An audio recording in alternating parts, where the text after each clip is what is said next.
Great. Well, thanks everybody for starting us out with a fun little October quiz here of what your favorite October Halloween song is. I always like to see what people are listening to. October is my favorite season or favorite month, and fall is my favorite season. So I always get excited this time of year when the leaves start changing like they are in Portland. So it's an exciting time. Cool. So yeah, I'll start out with today's hosts. We've got the wonderful Chris Williams, who's joining us. Longtime Tug leader, is the head of the Precision Analytics Group, and is just a super overall very talented and knowledgeable Tableau and also Alteryx person, plus many other tools. So Thank you. we're excited to have Chris. We've got Danny Steinmetz, who is an analytics consultant at Interworks. Emily did not ask for my approval on that picture, let the record show. Danny recently shaved his head, so we had to have an updated photo, as the previous photo has curly hair and he no longer has the luscious locks. So Danny is an analytics consultant at Interworks, and he's been also a longtime Tug leader. We've got May Jones-Aid, who's here, who recently, May, did I see that you got a promotion? We changed our titles from data reporting analyst to business intelligence analyst. Our whole team did that, so that's not just me. Okay, gotcha. Well, May is here as a business reporting analyst now from Cambia Health Solutions. And my name is Emily Miley. I'm also an analytics consultant at Interworks. And we're just excited to have you all here as we start to, kind of go back to Tableau learning, back to basics, try to get everyone on the same page and figure out, what do we know, what are we trying to learn, and all that good stuff. So today's agenda, what we're going to walk through is we did the intro. We're going to talk very briefly about our in-person Tug, which will be next month. We'll do like a quick little check-in, so have your phones ready. We'll have a QR code for you to scan so that we can have sort of a live interactive survey. And then we'll get into the meat of it. So we'll start out with the basics with me.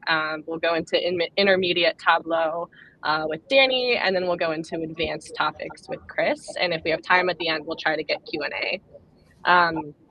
I have an eye on the chat since Danny is so lovely and is screen sharing. So I'll try to keep an eye out for any questions. Feel free to just pop those in the chat if you have any.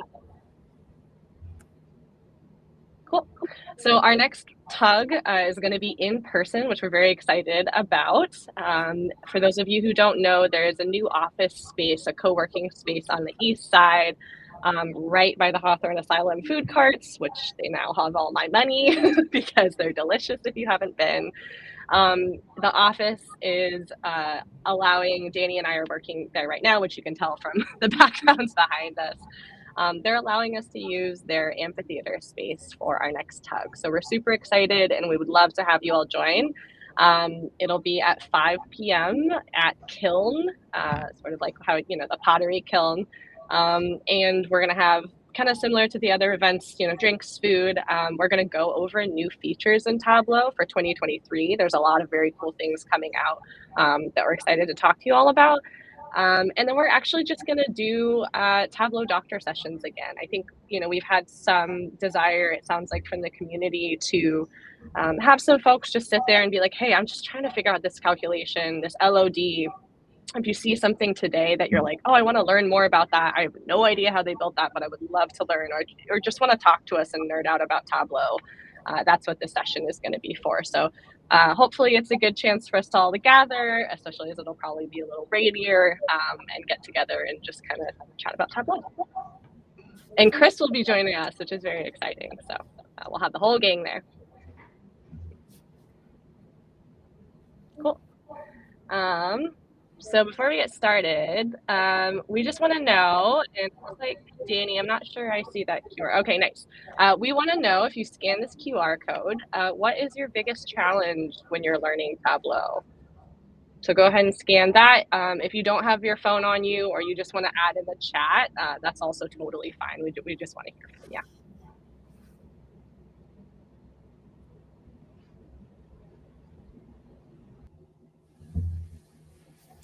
One other call out while people are filling this out.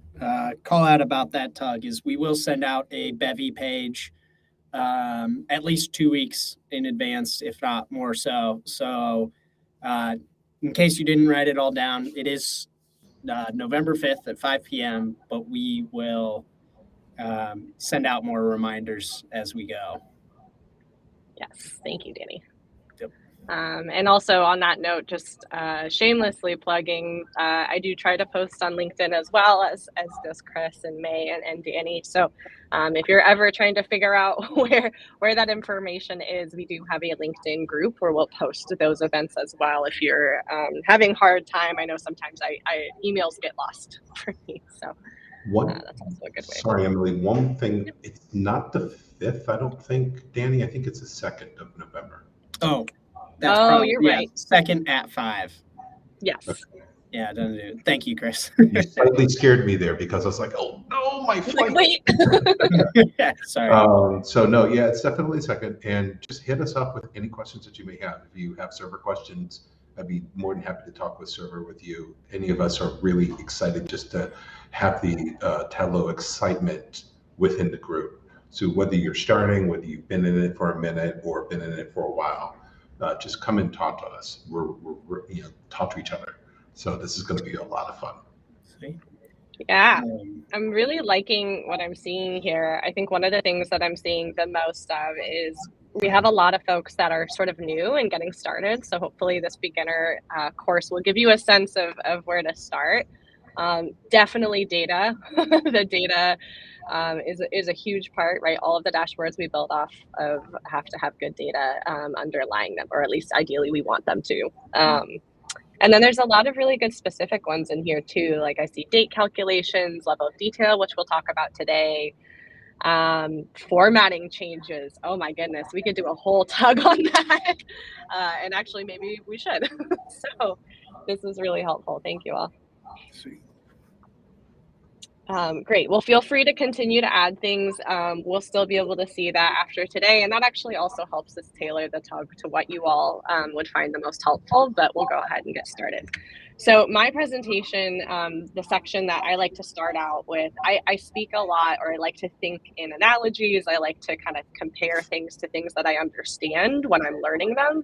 And I grew up with Legos, so I love Legos. And I actually found that dashboarding, building dashboards, working in Tableau is a lot like building with Legos. So the analogy continues as we have typically a large bucket of Legos. And I like to think of these pieces as the data, right? So a lot of times when we as analysts get data, it's messy, it's not sorted right. We don't really know how we want to put these pieces together, but we know, like we want to make a dashboard, right? So or a report, something that gives us a helpful insight. And so I like to think of the actual pieces as pieces of data, as Lego pieces. And then if you were like me as a kid, or even as an adult, we still play with Legos. I like to organize things by color. I like to organize them by shape. I don't think I ever did anything this impressive. This is from Google, but I think that there is something to be said about, before you get into Tableau and before you get started, some of you all were talking about messy data. Sometimes it's helpful just to lay everything out in front of you and start to just understand, what do I have? What am I missing? What do I have the most of? How can I combine these, right? If I'm making a tree, maybe I need a green and I need a brown, but I'm missing brown. So like, how do I find a way to get that piece? But I don't know that I'm missing brown until I start to sort through and actually get a sense of what's there. And then you have the components. So we'll get a little bit into what the Tableau sort of vernacular is here. But, as you start to put those pieces together, I like to think of sort of like one part of the larger whole as a worksheet in Tableau. So where you kind of build your first, and we'll do that here in a second, where you're kind of going to build your first chart. And it's just one small part of the larger whole, but it's still really important because you are starting to put those data pieces together. And then if you are an expert, as this person was, you can build the Millennium Falcon out of dashboards by putting all of the pieces together. And a lot of times, sometimes you have instructions, sometimes you don't have instructions for how to build dashboards. So hopefully today we can help you. Maybe we won't be building the Millennium Falcon, but we'll hopefully get you a step closer to understanding how those pieces go together, how to build the data or how to put the data pieces together in a worksheet to hopefully work towards a dashboard. Oops, so I'm gonna go ahead and steal the screen share, Danny. Whoa. Oh, wow, that's impressive. That was crazy. Oh, here's Danny's, here's Danny's curly haired picture. So I'm gonna go ahead and share my screen now. And we're gonna sort of talk through Tableau itself. So you all are welcome to follow along. I will also say, Danny, Chris, and May, I can't see the chat anymore, so feel free to interrupt me if somebody's posting in the chat. I want to invite you all to interrupt me as well, or add in the chat if I'm going too fast, too slow. I'm open to all feedback. It's just helpful for me to know, and I can't see the chat anymore. So when you open Tableau, let's see, I have the Tableau version that I am using currently is I'm using 2023.2.0. So if you don't have this latest version, if you have a more up-to-date version like 2023.2.2, yours might look slightly different than mine. And that can be a challenge as we start to talk about the different components. So let me know if there's something that you're missing, and we can kind of try to help you find that. So you're welcome to follow along. You're also just welcome to watch the screen and watch me walk through it. So when we open Tableau, the first thing that we're going to see is this main screen, right? So this screen I like to kind of section off into a few different parts. We have our existing workbooks that will show up here. So this workbook will make an appearance later in today's tug. So if you want to just quickly open something that you've already been working on, it's really nice that it houses that there. But we're going to go ahead and say that I haven't started anything, or I'm starting a new dashboard. And the first step that we want to take is we want to connect to data. So on the left-hand side over here, we have this connect pane, where we have all of the different data sources that we can, or some of the data sources that we can connect to. So you'll notice that, this has a good amount, but maybe, there's a file that's not one of these types. You can always click more and it'll open, your file part of your computer. You can also click here for to get different server types, right? So it has all of these different types of servers that you're allowed to connect to as well. Each one of them kind of has its own credentials. And for now, I think we're just going to start out with something that everyone should have on their Tableau, which is we're going to start out with Superstore. So I'm going to click the sample Superstore under the Save Data Sources. And it will open. So once we've connected to our data source, I'm going to go back a little bit, because since Superstore opens and it's a Tableau data source, it'll bring you into a worksheet. Sometimes when we've connected to data, it's actually going to bring us to this, which is called the data source pane. We're not going to go in super detailed to this section in particular, because data sources, how they're joined, how they're related, can get a little bit complicated, and the conversation could go on for hours. But I just wanted you all to see what this looks like. A couple things to call out. So this is what is called a Tableau relationship. These are called noodles. And this is how we're relating different tables in our data source to each other. And we can preview that relationship. We can preview the data that we're going to get here. Sometimes I find it really helpful when I'm starting out in Tableau and I've connected to a brand new data source to take a look at these different columns and make sure that all of these things are what I want them to be. So for instance, if I go to sales, right? Sales typically is going to be a numeric value, or what we will talk about later as what's called a continuous field. If sales for some reason was reading in as a text value instead of a numeric value, I can go in here and I can change that value to whatever it should be, but it is correct. So I'm going to leave it as is. So that's sort of a very quick overview over, previewing your data, taking a look at what you're bringing in before you start building with it. So from there, we're going to go into a new area, which if you remember when I was talking about Legos, we were talking about components. One of those components is what's called a worksheet. So there's sort of three main things in Tableau that you'll likely use. There are more, but there is what's called a workbook, which is this entire file that, like, when you save something, that is the workbook. We have what is open right now on the screen, which is called a worksheet and is abbreviated as sheet. And then you have what is called a dashboard, which we are all familiar with the idea of a dashboard, and that is where you are building the Millennium Falcon of dashboards, or of Tableau, which is where you're putting all of those components together, you're piecing together that whole vision. Can you all hear me okay? I feel like the sound changed for me. Sounds good to me. Okay, cool. The sound totally cut out and I was like, oh no, my headphones died, what happened? Okay, great. So we'll go back to the worksheet, because again, if we think about it, we've taken a look at our data. Let's pretend like we've sorted all of the Lego pieces into different colors, and now we're ready to start building those pieces together.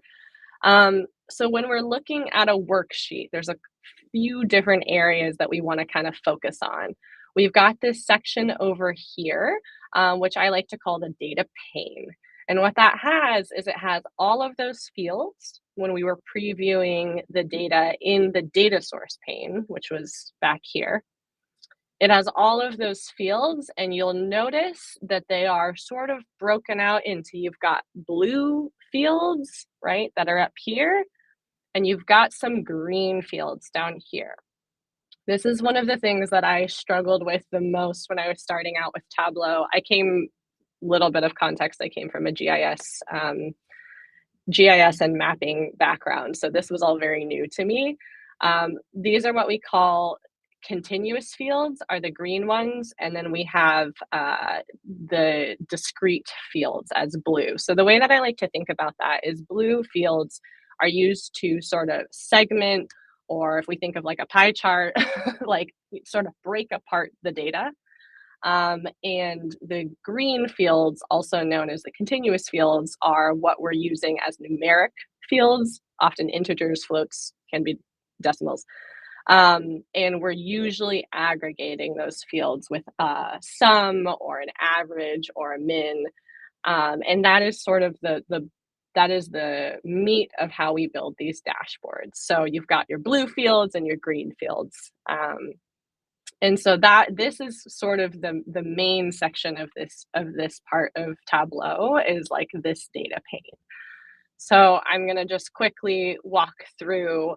If I wanted to add something and I want to start to take a look at my data, let's say I want to look at, sales by segment, or let's do product. So sales by product. So there's a few different ways to add a blue, we like to call them pills because it's sort of the shape of a pill, a blue pill. So you can either double click it, or you can click it, select it, and you can drag it onto either rows or columns.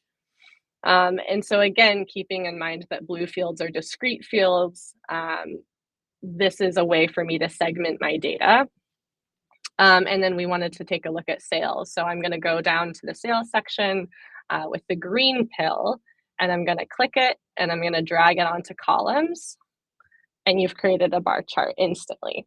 There's a few different other features really quickly that I'm going to call out, and then I'm going to hand it off to Danny, keeping in mind that we have multiple different sections to talk about today. But your filters card. So this is where, say I wanted to only look at technology, I could click the category, and I'll go over here, make it easier. I could click the product and click and drag it, and I can filter to just look at technology, and then click OK, and it's only going to show me. So you've got your filters section, and then you've got your marks card. So let's say I wanted to look at sales just for, the category of technology. I want to take a date field, which is order date here. I'm going to click up here, and now you'll see that all of a sudden I have 2020, 2021, 2022, and 2023.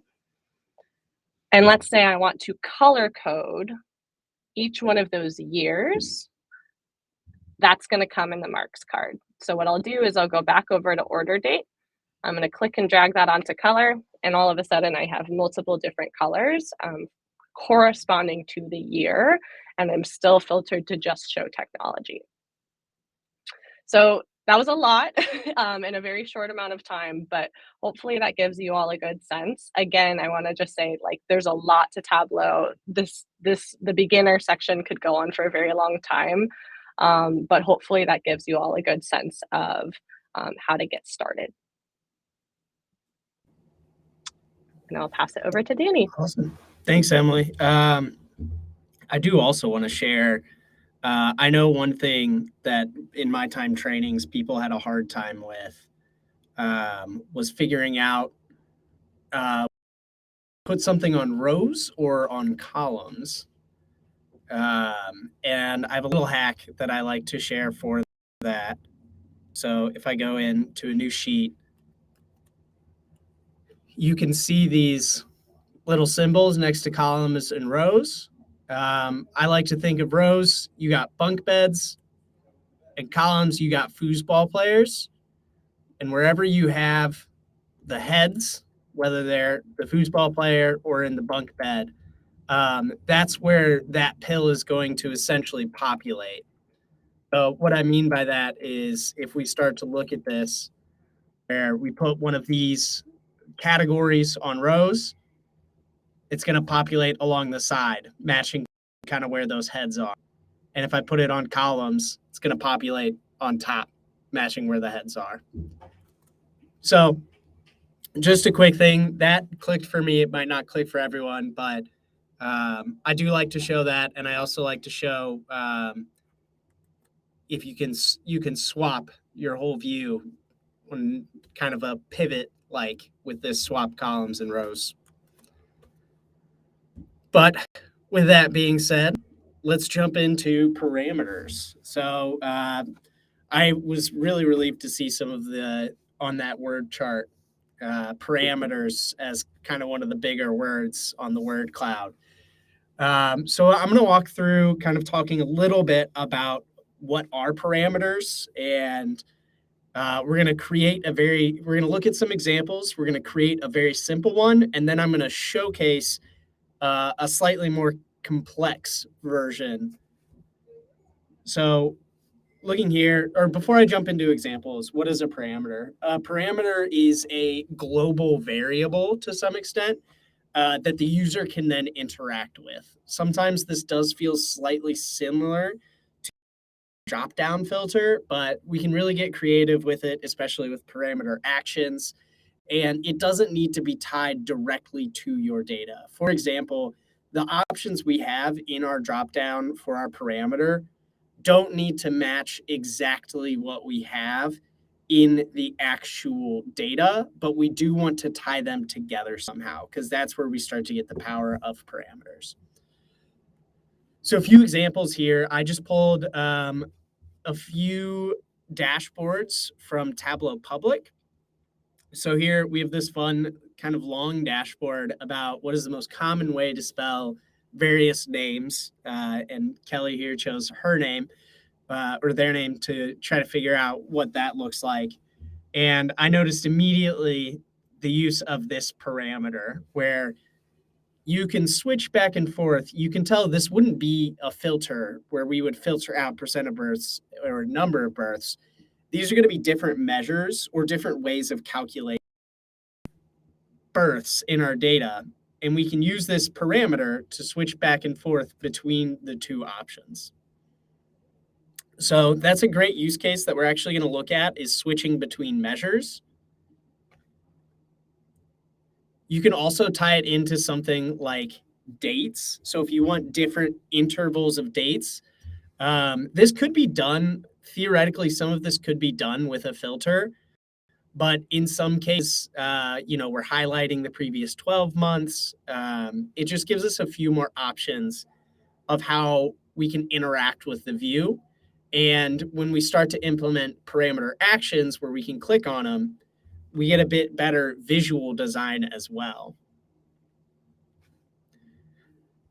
And then finally, down below, I have one of my favorite use cases for parameter actions, which is going to be sheet swapping. So you can see I can click on these and it almost changes into an entirely different dashboard. And this is going to be the more, a variation of this is going to be the more advanced version of what we're going to talk through. So I like to distill creating parameters into 3 steps.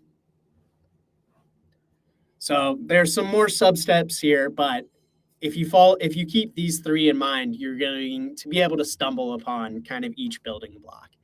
So first thing you need to do is create the actual parameter. So you're going to need to click on the drop down, or you can right click in the white space of the data pane.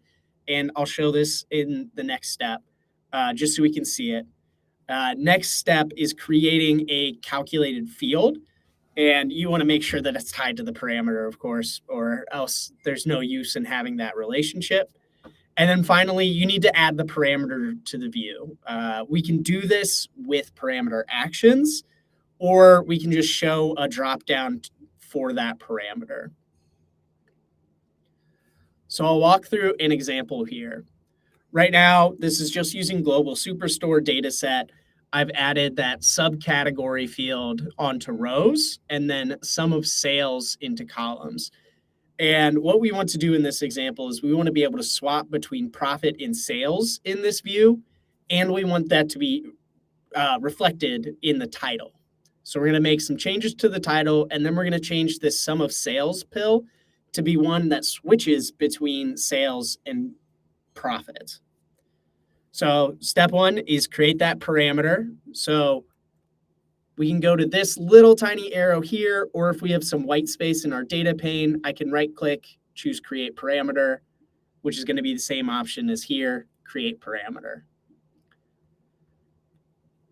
So when I choose create parameter, it's going to pop out this dialog box. So first we need to give it a name. I am going to call this change measure. We get to choose the data type here. Because I want it to say sales and say profit, I'm going to make this a string. And I don't want to let people just type in anything because they might type in discount. And I have to build that into the view. So for here, I'm going to choose list. And I'm just going to list sales as one option and hit enter. And then profit as another option. We do have the option to switch between whether we have it displayed as sales, or I could say sum of sales. This can be useful as you're going to edit your calculation that's tied to this, but just wanted to call that out. We won't be really doing that.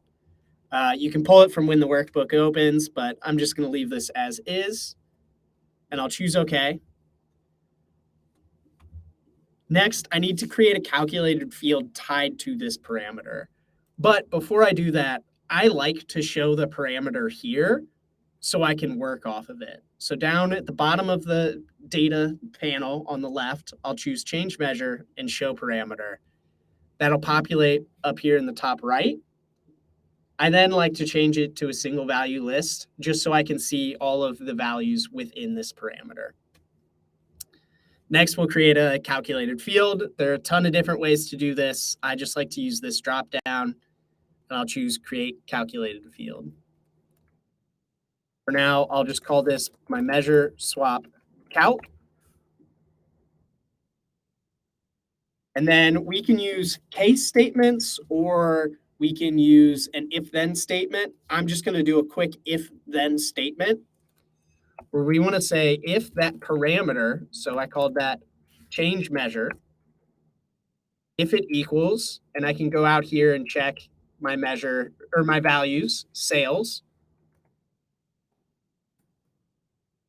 Or sorry, I want to call it sales in quotes. Then I want to return sales. Else, if change measure equals profit, then I want to return profit. And then I have to tell Tableau I'm done with this. So there are a lot of different things we could do in here. We could change the aggregation. So if we think back to the Kelly dashboard I showed earlier, where it was switching between percent of births and number of births, we could do something here where it would be maybe sum of sales and then minimum sales or average sales. So just to get your mind rolling on the kind of things you can do here. But I'm going to go ahead and click OK. You'll see it's appeared as one of those green pills that Emily was talking about. I'll go ahead and now I'll do step 3 of connecting it to the view. So I'm going to replace this sum of sales. And because sales is selected, nothing should change. But when I go over here to our change measure and select profit, we'll see our view changes.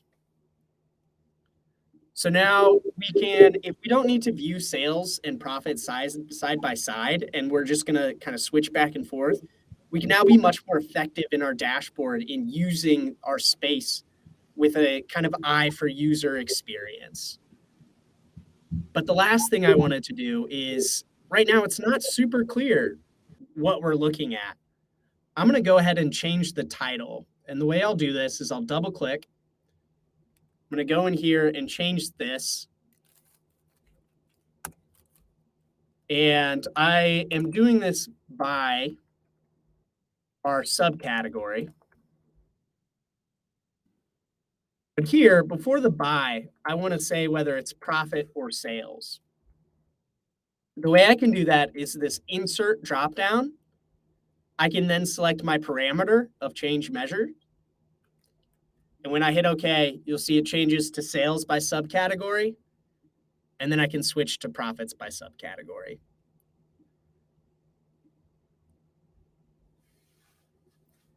So there are a few more changes I would make to this, but just in the sake of time, I am going to, we can take it offline. You can email me later if you want to. We're going to share all of that information at the end. I just wanted to show a quick, kind of more advanced version, and then it'll be a really fast run through. Sorry that it'll be quick, but want to kind of get the wheels turning on how we can take this to the next level. And you'll see up here, I've imported some custom shapes into this sheet and utilized the index feature. I wouldn't do this in a real workbook, but I wanted to show kind of what the back end here was. But I've enabled this dashboard to switch between different chart types. So you can click on these. And once again, we're still using that those 3 basic principles we're talking about. I created a parameter, I created a calculation tied to that parameter, and then I added it to view. I just took the extra step of adding it here as a sheet instead of a dropdown. So just a really quick crash course on how I did this. So going in 1, I went and created this calculation of select chart type. So I made this data type an integer, and this is where I can utilize that display as option. I also could have made it a string. This is just the way I like to do it. It's definitely not the best way, but it does have sometimes have some efficiency implications, and it's kind of the way I learned. So I made it if the value equals 1, bar chart. If it equals 2, sparkline. If it equals 3, then we want that to be the map. So Danny, I want to just pause you there for a second because we've got some good conversation in the chat. I just want to call out to everybody, audio-wise, we will be sending out this workbook that Danny is showing as an example. It's using Superstore, so no problem there. And then we did get a question about whether or not parameters can be recursive. Do you have any thoughts on that? Do we have any insight onto what they mean by recursive? I did ask for clarification. I don't know, Matthew, sorry to put you on the spot. If you feel comfortable unmuting yourself, I think we should be able to let you if you feel comfortable doing that.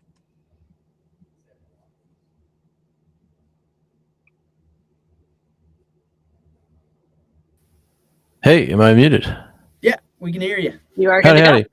Yeah, so just more of I'm struggling to think of a good example here that's close to what we've been working on, but just more of so if I'm doing like a join in SQL, like on dates, I'm more familiar with Salesforce's CRMA product. I can't do certain SQL joins on like between dates. And when I think of recursion, I'm thinking of that's not a good example. When I think of recursion, I'm thinking more of like extrapolating from the data. Wow, I need a better example of this. But usually I would turn to like a Salesforce developer for like Apex work on that, and then they would put the recursion in there to kind of pull out just explode dates or something like that. Does that sound familiar at all? I'm just Googling and seeing a lot of forums where it seems like there can be some fancy if statements or what have you that might be close to what I'm thinking about. Yeah, I might. I'll take a stab at answering it, and if not, I want to make sure we have time for Chris's. So, Matthew, we can sync up afterwards. But one thing I do want to call out in regards to that might answer it is you can pull when the workbook opens. You can pull from different fields in your data. So if you could create a calculated field that kind of does this this feature that you're talking about, you could then pull in that field to populate the potential values of your parameter. Gotcha. Interesting. Yeah. Super. Looks like fun. Cool. Also, Matthew, I just wanted to clarify. Are you talking about the calculated field being recursive?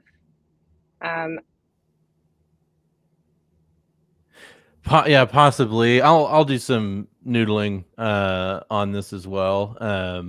But it could be, I have like one use case, and I could probably be wrong on thinking that recursion is actually necessary. So it may just be something I need to proof out a little more. So yeah. Okay. Well, not to continue to plug this, but if you are around next month and you wanted to come bring it in and come chat with us in person, sometimes that's the easiest way to figure that out. So we will be around in those Tableau doctor sessions. This is like a perfect instance for something like that. Yeah. Fun. Super. Thanks. Cool. Thank you. Yeah. So yeah, jumping back in, I created that parameter. So select chart type, gave the 3 options. Next, I need to create a calculated field tied to that. So, whoops, wrong button. I want to show all of the 3 values here. So I'll change that to a single. And then I created this parameter toggle option. So I'm going to go in and edit. And you see, I just did a case statement, which is very similar to an if then. But I basically said, if that select chart type is a 1, then we want to just display the words bar chart. To Sparkline 3 map, making sure that's tied in here. With each of these sheets, I added that filter. So right now I have, for our Sparkline view, I made it so that if Sparkline is selected, then we want to show. So you can see here, Sparkline is selected, it'll show. But if one of the other options is selected, it's going to hide. So I applied that same logic here to our bar chart, just adding it to filters. And then with our map, I did the same. The last thing I did here was create this sheet. I just used segment as a dummy placeholder. You can really use anything you want. A lot of people will join the data to kind of a dummy sheet. A lot of different ways to do this, but Then I use the index, so we can see 1, 2, 3. And then on this dashboard, I used a parameter action. So dashboard actions, change parameter value, that this is going to say, when you select that toggle sheet, I want to target the selected chart type, and then I want to utilize this index. So that's kind of why I did the 1, 2, 3 instead of writing out the actual values, so I could use the index. So I know this was super fast and a lot to cover. I just wanted to kind of show you that, in this simple example, it's not as scary and hard as it looks. And hopefully I did a little bit of demystifying around sheet swapping, because I know that's tricky, but it's also a really cool utilization. So want to make sure Chris has time to present. Oh, no. So I'm going to go ahead and hand it off to him. Thanks, y'all. And sorry it had to be so fast. No, you're good. You're good. Actually, I'll throw it to Emily first because she has our slides. I'm actually going to run through a couple slides. I may skip one, skip a couple, Emily, just because of time. Just because, and the thing is that I can go ahead and share, Emily. Do you have it? Yeah, Danny was using it as a side note. I have a Mac, and the feature of like the QR code and the survey only works on PCs, to my chagrin. So yeah, thanks, Danny. No, that's cool. Danny, I'll tell you which one I'll go over. So we're going to talk about LOD, level of detail commands. What are those guys? So LOD is short for level of detail, the powerful feature within Tableau that allows for more precise control over the granularity of your data analysis. And the cool thing is that when Danny was talking about using calculated fields for parameters, this is when you would definitely apply your level of detail. The cool thing about creating these level of detail commands is that you don't have to worry about them affecting your visualizations at all. This one of those things is completely exclusive. So I'm going to go over the importance of that and what makes it. So allows for, we talked about that. We can skip that one. You can go ahead and so one of the benefits and importance of using this is being able to be complete control of the level of detail, ensuring that accuracy. So if you have doubles up, if your numbers are getting doubled because you're grouping on a certain date or something, and you may have some profits that are being doubled because you're counting the date. Maybe you have 3 order dates or something, and your aggregations are off because of that. That might be a perfect way to go ahead and implement a new measure, a calculated field, to ensure that you're only going to be accounting for a certain dimension and keep it at that level and do your sum and your average or whatever your aggregation is at that particular time. So that talks about that actually covers precision, customization, the flexibility and granularity. You can go ahead and have as many dimensions in there that you want to have, whether it be included or fixed, as you would need to. So keep in mind that, yes, like Emily is like the blue pill, the dimensions are what we're going to be focusing on. And then the green pill is going to be what you're actually going to be aggregating. So let's go ahead and go to the next slide here. So again, it's a little bit, I'm going to skip this one because I just kind of talked about this. So let's get into the types of expressions. Let's really get into this here, because this is really what you really care about. So there are 3 types of LOD expressions. So you have the include. So the include command, the include LOD command, allows you to include a specific dimension or dimensions in your calculation without affecting the visualization level of granularity. So it focuses on the included dimension while keeping the other dimensions completely unaffected. So let's go over a use case, what you might use this for. So include LOD might be useful when you want to consider a specific dimension in your calculation. For instance, finding the average profit for selected products without breaking down the analysis in the other dimensions. That's one thing that you can do. So if you're thinking about what I challenge you as I go through this, is as I lay out all of these LOD expressions, think about how what might fit into which bucket, the fixed the include. I'm going to talk about fix right now. The fix command, fix LOD command, allows you to calculate a value based on the specific dimension, regardless of the visualization's level of granularity. It fixes the scope of analysis to the specified dimension. So for example, you might need a fixed LOD when you find values that are constant in a particular dimension, but vary in others. So calculating total sales per region, regardless of any other filter that you may have in your visualization. It'll be that calculated field being able to say, okay, I have this map, and I'm going to show you an example here. I have a workbook specifically for that. I'm keeping an eye on time, so I want to make sure I get into the workbook. So I'll show you that as well. I have a specific intro to LOD workbook that I'm going to probably make available to well, I'm not going to probably, I will make available to everybody. So excludes a specific dimension from the calculation without altering the visualization's character granularity.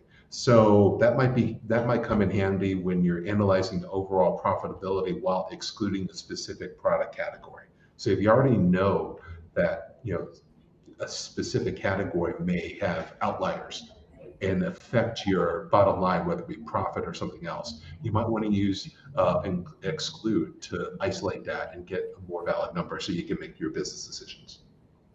So that's another thing. So let's go ahead to the next slide.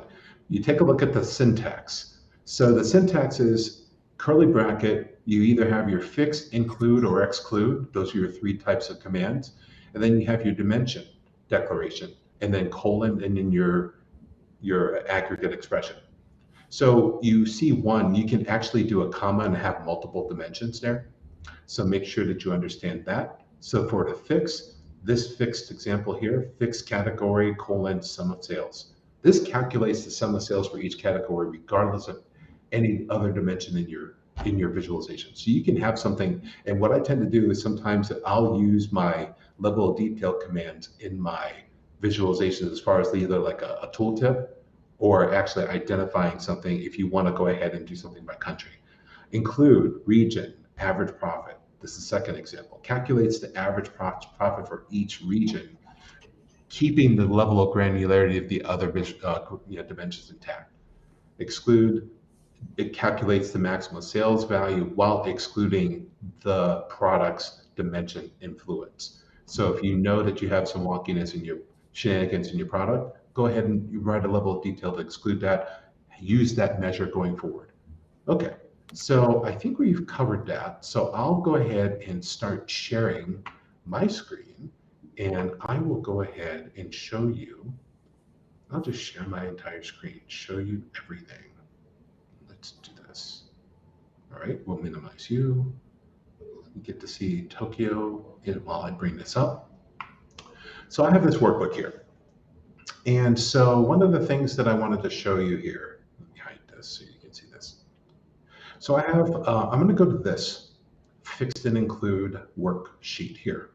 So this actually shows you one way that you would use a fixed. So say, for example, you have multiple order IDs like you see here, and you have two countries represented here in your visualization, but you don't want this aggregated twice.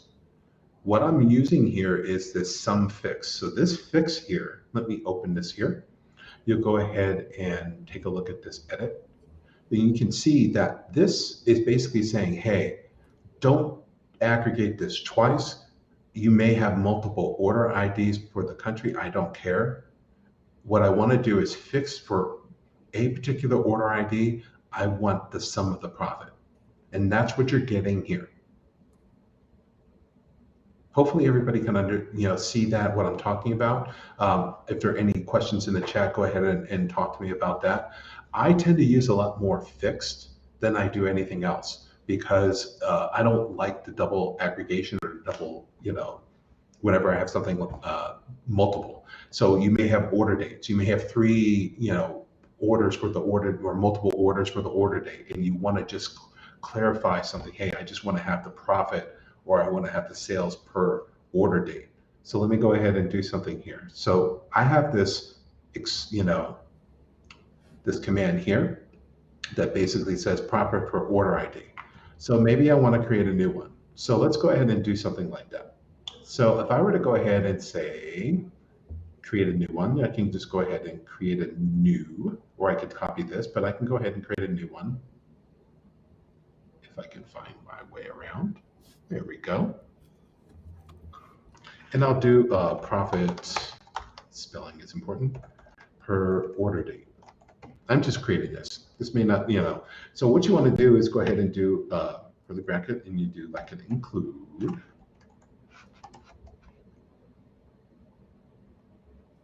And then what I would want to do is I want to include order date.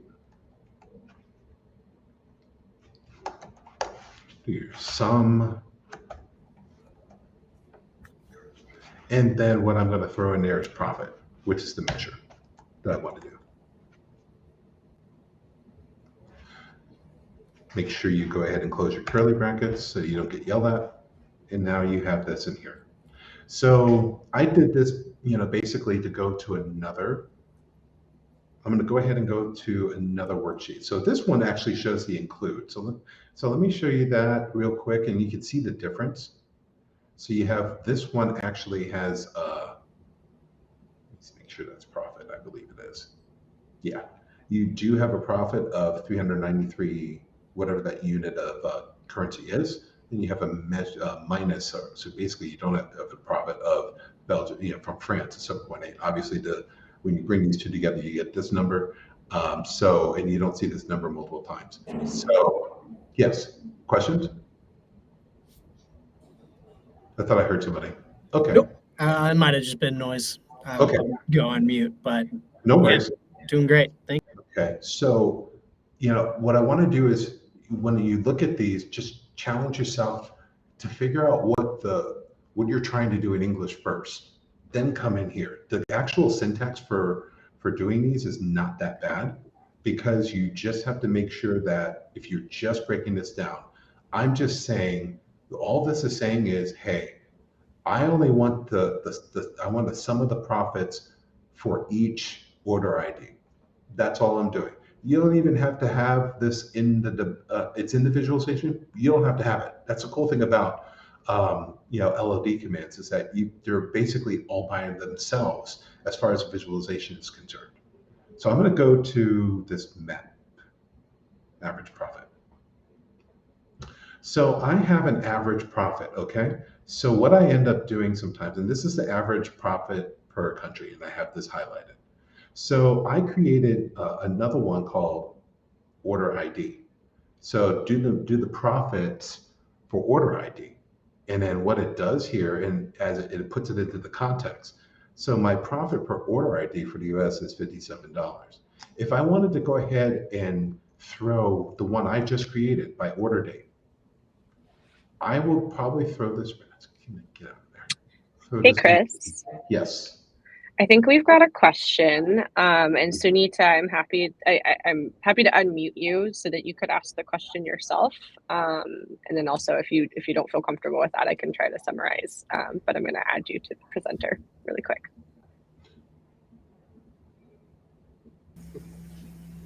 Hi, Chris.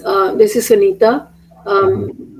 I'm always struggling with this fix, include and exclude. So that's why when I see when you were explaining, I thought when you are saying, when you show the first picture in which fixed is when you are decisive on that, this is the value on which I want to calculate my values, profit, sales, or whatever. And when include is means you are going to include something which is not at the granularity of that window, but you want to include that particular attribute or dimension or measure in that. And the other one is exclude, is when you have that granularity which is lower than what is included, that, and you from the top of the list you want to exclude something. That was my understanding. Yeah. So if you're right. So if you're fixed, so like, let me go back into this fixed here, and I know we're up against it time-wise. Yeah. So even though you see what you've got here, and I'll try to be a little quick with the answer. Otherwise, I can go offline and talk. Chris, Chris, before you dive into that, just want to remind everyone we're recording this So we'll make sure it's accessible to everyone afterwards. Mhm. Okay, okay. So just real quick, right, what I want to do in this visualization is making sure that, hey, even though I have multiple order IDs, I don't want this summed twice, which it could do. And so I'm ensuring by allowing this dimension to be, just sort of static, almost like a select distinct, right? And if you're writing a SQL statement, that would be kind of exactly what you would be doing. So this is basically saying, hey, don't do a sum on one singular order ID. That's essentially what this is doing, so that this guy is not repeated twice. Okay. That's all that's doing. If you have a situation with the include, let me go open this guy. If you had some instances where you may not have order ID in this, so you may have a situation where you want to, do your sum of the profit by order ID. You can do that, and it would basically include this dimension. And that's why you have multiple order IDs here. And then you can be able to go ahead and say, okay, this is 393.1, 7.8, whatever that currency is, and you'll see them both as such. If you had a situation where, man, order ID, I can't trust it, I don't know why, maybe order date, I can't trust it, you could probably create a command that would just exclude that order date from your calculation whatsoever and have that be another measure. So the reason why you would do that is that if you had something wrong with the order dates and they were populated incorrectly or something, that may not be a valuable way to aggregate your profits in this case. So you would write a command to exclude that, to make sure that you can actually provide the correct information. So I know that was a bit rushed, but those are the three types of ways. And so hopefully that answered your question. Yeah, that answered, but just one part is that when we are talking about the order ID and order date, is I know that order ID will always have a order date. So that granularity of the data is at the same level. So Could then, be. It could be. So, I mean, you may have a situation where you may have, it may not be the best example with order ID and order date, but you may have, all of these may be on one order date.